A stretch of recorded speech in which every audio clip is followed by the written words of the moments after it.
It was so wonderful to connect one more time with the heart of New York, the center of the world, and bring a message of hope and courage.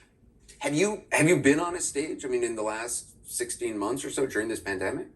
The first one was last weekend at the new home for the Raiders. Oh wow! Yeah, my brother and friend Mark Davis invited us to, you know, pop the place, and we had a lot of fun. It's very wonderful to connect one more time with people's hearts. Yeah. In that volume of, you know, of it in multitude. Well, also, yeah. I mean, just to see, we were talking earlier about just to see so many people gathered together, and especially in this city, which, a lot of frontline workers were there, nurses and doctors and people who have really been, out on the front lines all during this. What did you hope the message was? The message is that we can transmogrify fear and darkness. We can coexist with unity and harmony, accepting our totality, accepting our own light, and we can create miracles and blessings.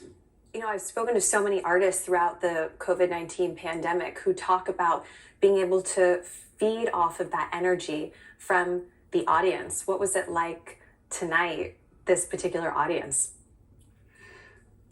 Very thirsty. They're very thirsty. And we're bringing a living water, which is sound resonance vibration. And so it feels very invigorating and to know that we are at the right time, at the right place to present to them another frequency. Frequency be different than fear, darkness, and separation, which is what we've been sort of dealing with the last 2 years, And most people have crystallized their intentions in this time of sort of incubation. You crystallize your intention, motives, and purpose, and then you really prioritize. Why am I in this planet? For you, that's for the last 2 years. That you feel like you've been doing that also in your own life. Oh yes, and so you have a lot more equilibrium, balance, and confidence.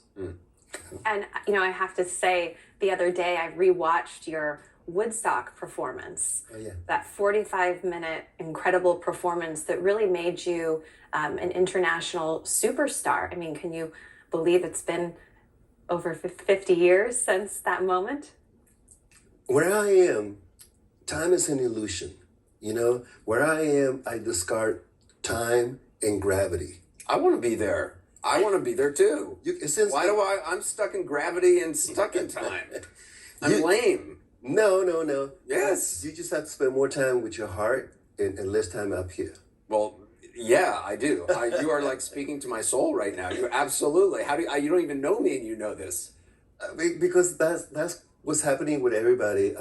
We've been bamboozled. We were imbued, before we came out of the womb, we were imbued with heavenly powers, which means we can create miracles and blessings. But the world, it programs. See, there's imbued and being programmed. They program us to believe that you're a wretched sinner, unworthy of your own light.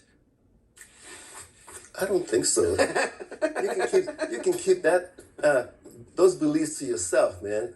I am made in the same essence that God is, which is, and you can look it up in the Bible. He made us in His image, and God is only good. Anything that's less than that, there's a lot of Godzilla energy in the Bible with jealousy, and if He doesn't like something, he'll flood it. Like, no, that's not God. God is love. So just like you update your phone and your laptop, we need to update the Bible and the Constitution. I feel like I need you to record some sort of hype man, something for me to listen to in the mornings. Because I was actually thinking of more like a daily Carlos Santana meditation thing that I could just log on to every day and kind of get a little rethinking of a reshaping of my mind.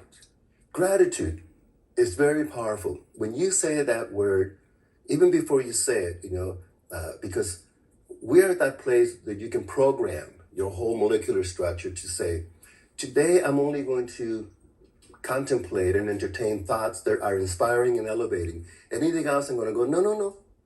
That's going to put me in a misery ditch. I'm going to be sad, lonely, and depressed. No, that's boring. That's predictable. I don't want to be boring. I want to be effulgent. Well, speaking of things, This though, is that the best interview ever.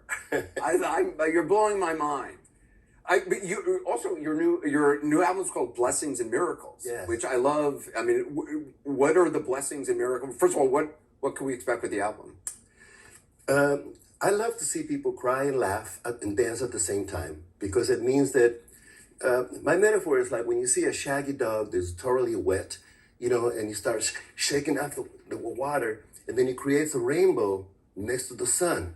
But because that water shakes up, we ward off fear, we ward off lack of self-worth, So I love all the things that I learned from all the people that I love. John Coltrane, Mahatma Gandhi, Dolores Huerta, people who are still alive today, Harry Belafonte. I love who I'm becoming because I'm becoming those, Martin Luther King. I'm becoming those that had impeccable integrity on a very, very high level. And so it's fun to be Carlos now. I bet. The new album comes out in October. I can't wait to hear it and the new sounds. The phrase you used earlier, living water.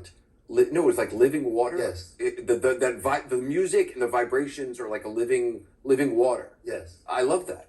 Yes. And I love that you're putting that out into the world. I love what you're doing with the television. Yourself and Como and Don Lemon. All of you are raising the bar.